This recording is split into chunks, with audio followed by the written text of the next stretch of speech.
Good morning, dear students. This is the part 4 of cardiovascular system.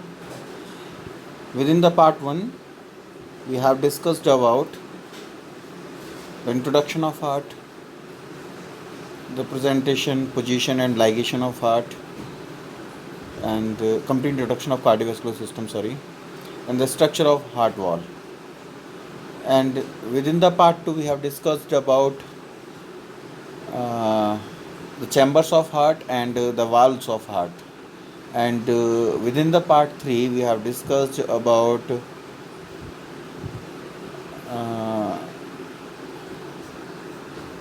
the blood circulation from the heart and the branches of coronary artery. And within this part 4 we will discuss about cardiac conduction system, means you can say conduction system of heart. So the first question which arises, that is, what is the conduction? You know the simple meaning of conduction. Conduction means किसी भी चीज़ को conduct करवाना, उसको coordinate करना. जैसे travelling में आप सबने ट्रैवलिंग की होगी, बसेस के अंदर देखा होगा कि एक ड्राइवर एक कंडक्टर. ड्राइवर का काम है बस को ड्राइव करना. कंडक्टर का काम क्या है? उसे कंडक्ट करना, मींस मैनेजमेंट चलाना. कितना पैसा कितनी दूरी के लिए कितने पैसेंजर से लेना है, किस पैसेंजर से क्या लेना है, बस को चलने के लिए कितना पेट्रोल डीजल चाहिए, कहाँ कितने टोल्स आते हैं जहाँ पर उसको टोल पे करना है, गाड़ी में अगर कुछ भी खामी आती है तो उसके लिए उसको कितना बजट रखना है. तो everything will conducted by the conductor. Same as it is कि हार्ट को फंक्शनिंग करने के लिए, उसके रोल को प्ले करने के लिए एक सिस्टम ज़रूरी है जो उसके फंक्शंस को मैनेजमेंट कर पाए, कंडक्ट करा पाए. तो that system is called conduction system of heart. ये सिस्टम कई सारे छोटे छोटे ऑर्गेनेल से मिलकर बना हुआ है, जो हैं SA node, sinoatrial node, AV node, atrioventricular node, bundle of face या atrioventricular bundle you can say, right and left branch of AB bundle, Purkinje fibers, internodular duct. So these all small organelles you can say play a separate role in a chain within a system to conduct the heart. So that system is called conduction system of heart. See, first one, sinoatrial node, you can say SA node in short. The heart natural pacemaker initiates each heartbeat. जैसे कोई भी काम करने के लिए, जैसे गाड़ी start करने से पहले चाबी लगानी होती है, शेलअप लगाना होता है, तभी तो स्टार्ट होगी. ऐसे ही हार्ट की अंदर जो कंडक्शन आ रहा है, जिस इम्पल्स की वजह से आ रहा है, उस इम्पल्स को इनिशिएट करने का काम साइनोएट्रियल नोड करती है. इसे पेसमेकर ऑफ हार्ट भी कहते हैं, नेचुरल पेसमेकर ऑफ हार्ट, जो हार्ट की गति को, पेस मीन्स गति, मेकर बनाने वाला, हार्ट की गति को बनाने वाला एक ऐसा पार्ट, एक ऐसा छोटा सा ऑर्गन जो हार्ट की रिदम को, उसकी स्पीड को बनाता है. मीन्स अगर बॉडी को ज़्यादा ब्लड की ज़रूरत डिमांड होती है तो उसकी स्पीड को बढ़ाता भी है. जब उसको कम means normal amount of blood चाहिए तो स्पीड को नॉर्मल भी रखता है. Other component of the conduction system includes atrioventricular node, atrioventricular bundle, or you can say bundle of Hayes, right and left bundle branches, Purkinje fiber, or internodular duct. These are the other part of this conduction system of heart. The nervous system and certain hormones can later alter the pace of contraction, but the nervous system does not initiate contractions. Got it? Means nervous system केवल heart के conduction system को start नहीं कर सकता, वो केवल heart की speed को, पेस को चेंज कर सकता है, उसे बढ़ा सकता है, कम कर सकता है by the help of sympathetic and parasympathetic nerve supply. अगर से पैरासिम्पैथेटिक नर्व सप्लाई देता है इनिशिएट करेगा, बढ़ा देगा, सिंपैथेटिक सप्लाई देगा डिप्रेस कर देगा, मीन्स स्पीड को कम कर देगा. But nervous system can not initiate the function of conduction system, can not initiate the impulses. Electrical conduction system, specialized cardiac muscle cells that carry impulses throughout the heart musculature, signaling the chamber to contract in the proper sequence. What is the electrical conduction system? Specialized cardiac muscle cells का बना हुआ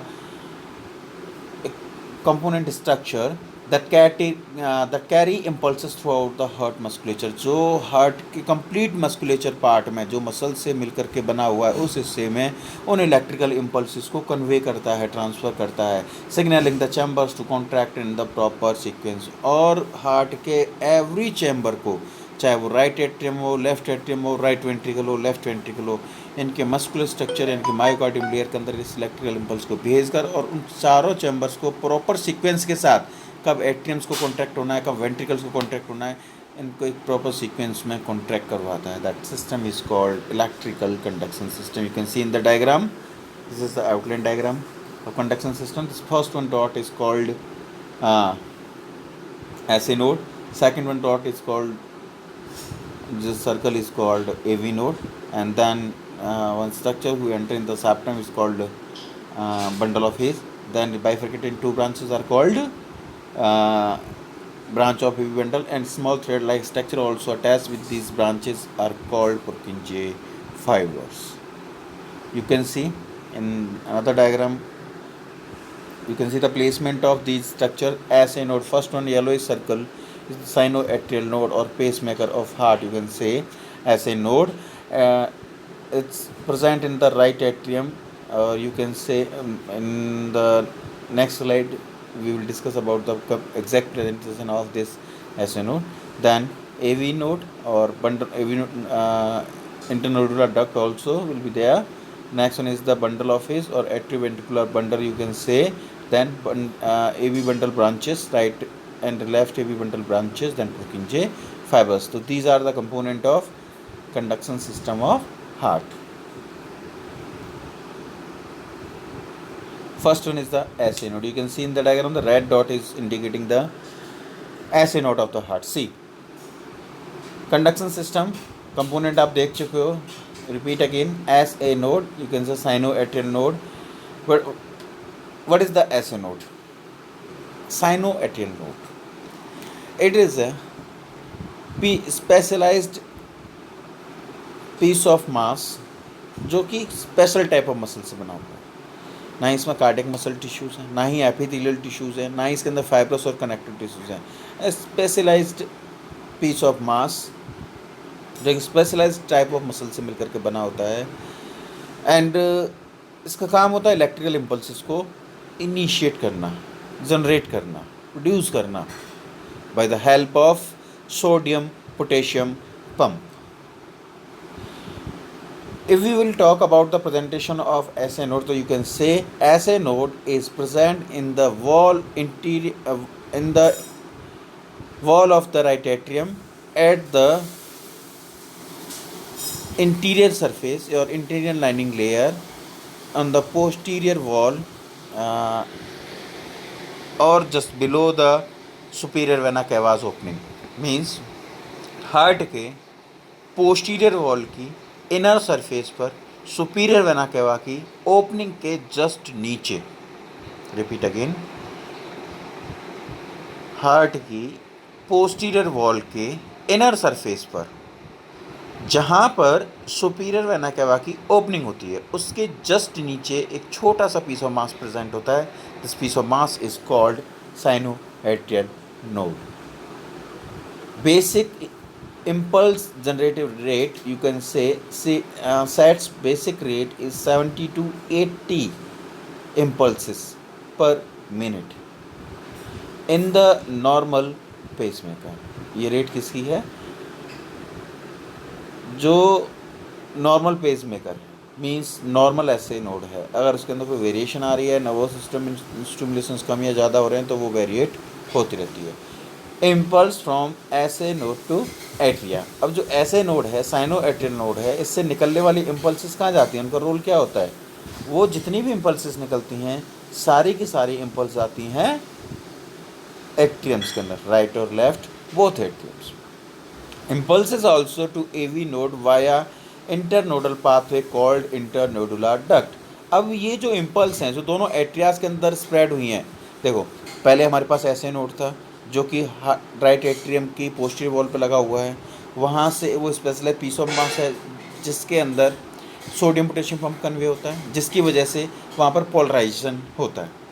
जब वो completely polarise हो जाती है तो वहाँ से उस पोलराइजेशन को वो polarization during the depolarization of SA node release होता है as a form of electrical impulse. और ये जो इलेक्ट्रिकल इम्पल्स है वो दोनों atriums, right atrium and left atrium में स्प्रेड होती है। जैसे ही वो स्प्रेड होगी एट्रियम्स के अंदर कॉन्ट्रैक्शन आएगा, क्योंकि जब भी मसल्स को इलेक्ट्रिकल शॉक लगता है या इलेक्ट्रिकल एनर्जी एब्जॉर्ब होती है तो वो उन मसल्स के अंदर कॉन्ट्रैक्शन क्रिएट करती है, तो एट्रियम्स कॉन्ट्रैक्ट होते हैं। साथ ही साथ वो इलेक्ट्रिकल इम्पल्स दोनों एट्रियाज के साथ साथ एट्रियो वेंट्रिकुलर नोड, जो एवी नोड जिसे हम कहते हैं, के अंदर भी जाती हैं by the help of A duct जिसका नाम है इंटरनोडुलर डक्ट, जो कि रिसीवर, यू कैन से एंटीना, यू कैन से एक कैचर का काम करती है। वो इम्पल्स को रिसीव करके उसे ट्रांसमिट कर देती है एवी नोड के अंदर। Now AV node, what is the AV node? Inter atrial septum. AV node का फुल फॉर्म होता है एट्रियो वेंट्रिकुलर नोड। अब बात आती है इसको एट्रियो वेंट्रिकुलर नोड क्यों कह रहे हैं, जबकि इसका प्रेजेंटेशन के बेसिस पर अगर बात करें तो इसका प्रेजेंटेशन होता है एट्रियल सेप्टम में। वेंट्रियल सेप्टम के पास होता है बट वेंट्रिकुलर सेप्टम में नहीं होता, मींस इंटर वेंट्रिकुलर सेप्टम के अंदर नहीं होता, केवल होता है इंटर एट्रियल सेप्टम के अंदर, तो उसके बेसिस पर भी नाम नहीं हो सकता। एट्रियो वेंट्रिकुलर, जहाँ पर एट्रियम्स और वेंट्रिकल दोनों का मैचअप होगा, दोनों ही कोई ना कोई रोल प्ले कर रहे होंगे या दोनों के लिए ये रोल प्ले कर रही होगी, हाँ, तो यहाँ पर ऐसा ही कुछ होता है। मींस एवी नोड एट्रियम से लेकर इम्पल्सिस को एट्रियम से लेकर के कन्वे करती है वेंट्रिकल्स के लिए, इसीलिए इसका नाम दिया गया है एट्रियो वेंट्रिकुलर नोड। अगर बात करें इसके प्रेजेंटेशन की तो इसका एग्जैक्ट प्रेजेंटेशन होता है इंटर एट्रियल सेप्टम के लोअर एंड पर, जहाँ से इंटरवेंट्रिकुलर सेप्टम स्टार्ट होता है, और यू कैन से at the level of atrio ventricular valves with in the septum. अगर मीन्स जहाँ पर जो इंटरएट्रियल सेप्टम है उसका लोअर एंड सरफेस, जहाँ से इंटरवेंट्रिकुलर स्टार्ट होने वाला है और जहाँ पर दोनों वाल्व भी लगे हुए हैं जिनका नाम है एट्रियोवेंट्रिकुलर वाल्व्स, उस लेवल पे विद इन द सेप्टम के अंदर, but slightly right side of the septum की राइट साइड में हल्का सा ज़्यादा होता है कंपेयर टू लेफ्ट साइड, ना ही तो सेप्टम के सेंटर में ना लेफ्ट साइड में, ये हल्का सा राइट साइड में प्रेजेंट होता है। और इसी एट्रियोवेंट्रिकुलर नोड के ऊपर एक छोटी सी डक्ट लगी होती है, वो डक्ट निकली होती है राइट एट्रियम के अंदर, जिसका काम होता है कि जैसे ही ऐसे नोड से इम्पल्सेस रिलीज़ की जाएंगे एट्रियम्स के अंदर, तो वहाँ से एट्रियम से वो नोड, वो जो डक्ट है इंटरनोडुलर डक्ट, वो उन इम्पल्सेस को रिसीव करती है और उन्हें ट्रांसफ़र कर देती है एवी नोड में, जिससे कि एवी नोड भी पोलराइज हो सके।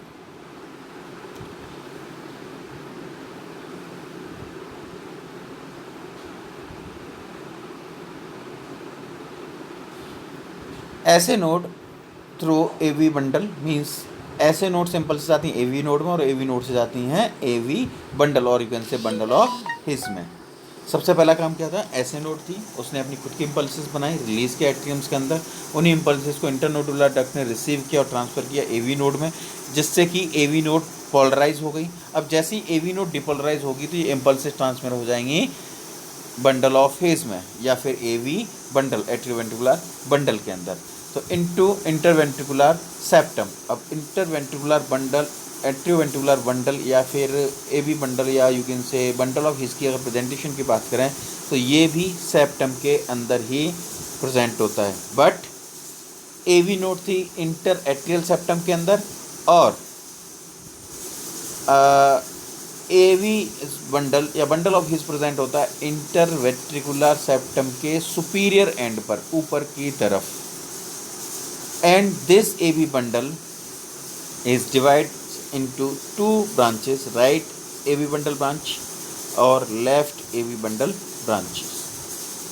ये दोनों branches become सब endocardial branches पुरकिंजे fibres, means in दोनों ब्रांचेज के अंदर और भी छोटी छोटी ब्रांचेज होती हैं जिन्हें कहा जाता है पुरकिंजे फाइबर्स. अब देखिए प्रेजेंटेशन कैसे होता है कि जैसे ही बंडल ऑफ हिज से ये दोनों ब्रांचेस निकलती हैं तो एक जाती राइट साइड के चैम्बर्स की वॉल के अंदर, दूसरी जाती लेफ्ट साइड के चैम्बर्स की वॉल के अंदर, और वहाँ जा कर के हार्ट की पूरी मसल लेयर में फैल जाती है और अपने अंदर से छोटी ब्रांचेस को बाइफरकेट करती है. और ये ब्रांचेस जो छोटी बारीक सी ब्रांचेस हैं ये कार्डियक मसल सेल स्ट्रक्चर की हर एक सेल तक पहुंचती हैं और इन स्ट्रक्चर्स को नाम दिया जाता है पुरकिंजे फाइबर्स. अब क्या होगा कि ऐसे नोड से जो इम्पल्स बनी थी उसे रिसीव किया था इंटरनोडुलर डक्ट ने, ट्रांसमिट किया था एबी बंडल में, एबी बंडल ने ट्रांसमिट किया था बंडल ऑफ हिज में. अब ये बंडल ऑफ हिज जैसे ही डिपोलराइज होगा वो अपने अंदर से इम्पल्सेस को ट्रांसमिट कर देता है दोनों ब्रांचेस के अंदर, राइट एबी बंडल ब्रांच और लेफ्ट एबी बंडल ब्रांच में, जिससे कि वो इलेक्ट्रिकल इम्पल्सेस पुरकिंजे फाइबर से होते हुए पूरी की पूरी हार्ट की मसल लेयर के अंदर स्प्रेड हो जाते हैं. जैसे ही मसल लेयर के अंदर स्प्रेड होंगे तो वहाँ पर एक प्रॉपर कॉन्ट्रैक्शन आता है, जिससे और जैसे ही ये पोलराइजेशन ख़त्म होगा, मींस डिपोलराइजेशन की कंडीशन आएगी इन फाइबर्स और इन ब्रांचेस के अंदर, तो हार्ट फिर से डायलेट होना स्टार्ट कर देता है.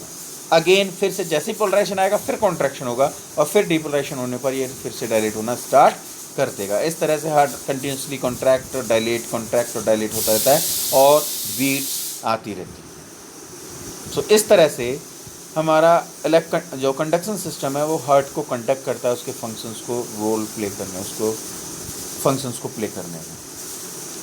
The contraction begins at apex.